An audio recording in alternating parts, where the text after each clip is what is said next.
Tens of thousands of demonstrators gather in Berlin and around the world in a show of solidarity with protesters in Iran.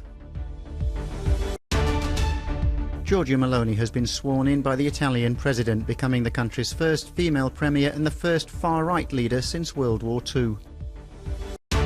Russian strikes leave Ukrainian households without power, while Moscow urges residents in Kherson to evacuate. Former Prime Minister Boris Johnson returns to the UK in a potential bid to join the Conservative Party leadership contest. American director Tim Burton received the Lumiere Lifetime Achievement Award in Lyon, France, the birthplace of cinema. Demonstrations were held around the world in solidarity with protesters in Iran, where anti-government rallies are entering a sixth week. Tens of thousands of people marched in Berlin on Saturday, carrying Iranian flags and signs criticising Iran's leaders. The protests in Iran were initially sparked by the death of 22-year-old Mahsa Amini, who was detained in Tehran for allegedly breaching Iran's strict dress code for women. Finally, we have this chance and we want to use it to show to the world that we don't want this government, we want to change them. So our purpose, our destiny is the same, so today we want to shout it together, scream it. We live in Holland and we come here just for this day. It is so important for us to be here, to be voice of people of Iran who will be killed on the streets. And this is not a protest anymore, this is a revolution in Iran. In Japan, crowds which included Iranians rallied for women's rights in Iran. Demonstrators held up portraits of Amini and others who have been killed in the crackdown by security forces. The deaths have fueled the biggest protests seen in the country for years. In Tehran, more anti-government protests took place at several universities. Activists issued the call for fresh demonstrations, but said curbs on internet access made it difficult to gauge the turnout. Giorgia Meloni has been sworn in as Italy's first female Prime Minister and the country's first far-right leader to head the nation's government since the Second World War. Her coalition allies include the right-wing League of Matteo Salvini and the conservative Forza Italia party, headed by former Premier Silvio Berlusconi. 45-year-old Meloni took the oath of office before the Italian President Sergio Mattarella at the presidential palace on Saturday morning. The new leader had announced her cabinet on Friday ahead of the swearing-in ceremony. Her deputy and Minister for Foreign Affairs is Antonio Tajani, a former journalist and soldier who served as President of the European Parliament between 2017 and 2019.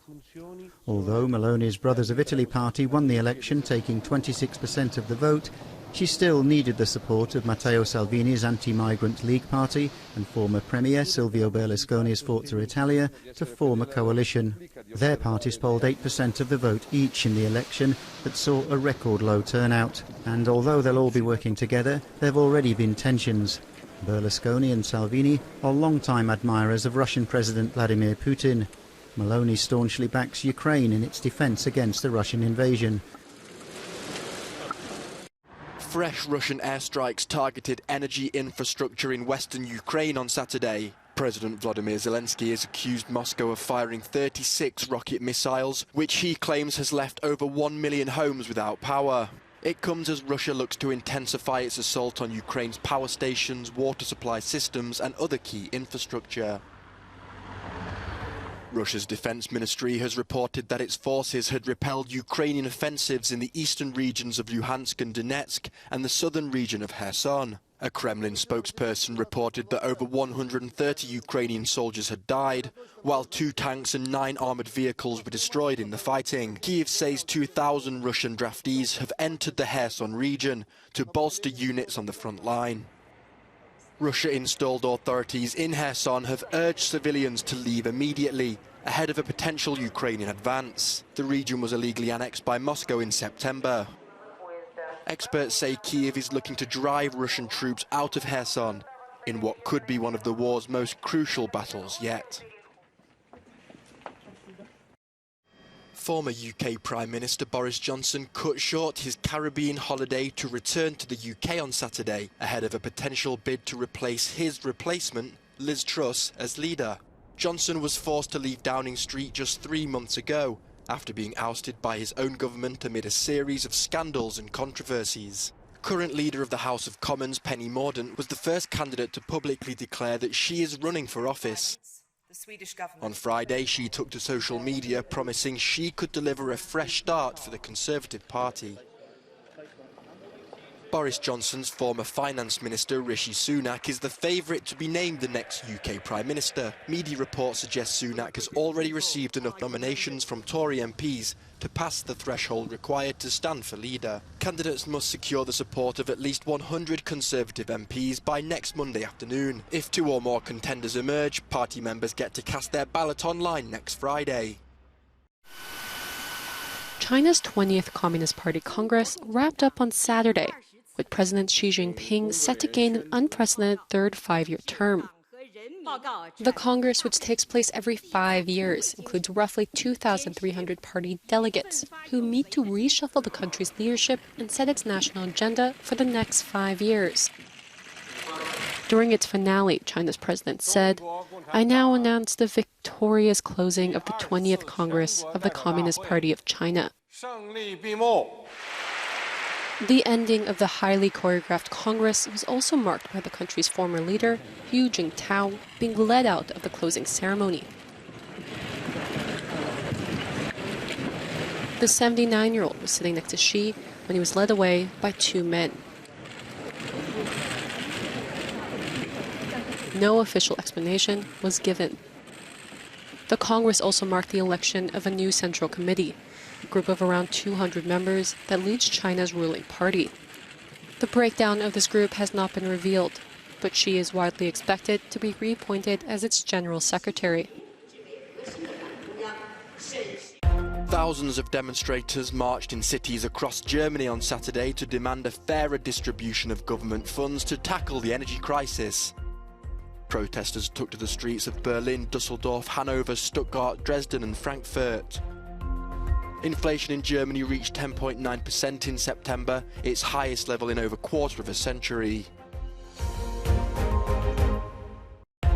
Thousands of people across Ethiopia have staged demonstrations against alleged meddling in the country's internal affairs. Some protesters displayed banners accusing the US of disrespecting Ethiopia's sovereignty and arming the Tigray rebels. Peace talks between the warring factions are expected next week in South Africa, after Ethiopia's Prime Minister vowed that peace will prevail. Submerged homes and disrupted supply routes. Floodwaters are leaving people in precarious situations in Nigeria, where more than 600 people have died and over 1 million are displaced. Above average rainfall and devastating flooding have affected 5 million people this year in 19 countries across West and Central Africa, according to the UN World Food Programme. In front of an applauding crowd of thousands, world-renowned American film director Tim Burton was recognized for his 35-year-long career in the birthplace of cinema. The director was overwhelmed by emotion when receiving the Lumière Award in Lyon, France. For me, this is like, honestly, like I said, I've never felt so much anything in one place before. And so I'm kind of speechless, but thank you so much. I'll never forget this. Thank you. You did so much for us. He's best known for his fascination with gothic fantasy and horror, and is the man behind cult classics such as Edward Scissorhands and Nightmare Before Christmas. Tim Burton likes to show monsters, likes to show things that are considered scary or repulsive to society, but he shows their sensitivity and their beauty, and so that's something that I really like in his films. It's poetry, and it's completely his own, and he really has a body of work that is very particular. You can see that he puts his heart behind it. You can feel all his feelings inside. Burton's last film was Dumbo, released in 2019. He is now transitioning to the small screen for an adaptation of The Addams Family called Wednesday, the name of the somewhat evil but lovable daughter in the original series.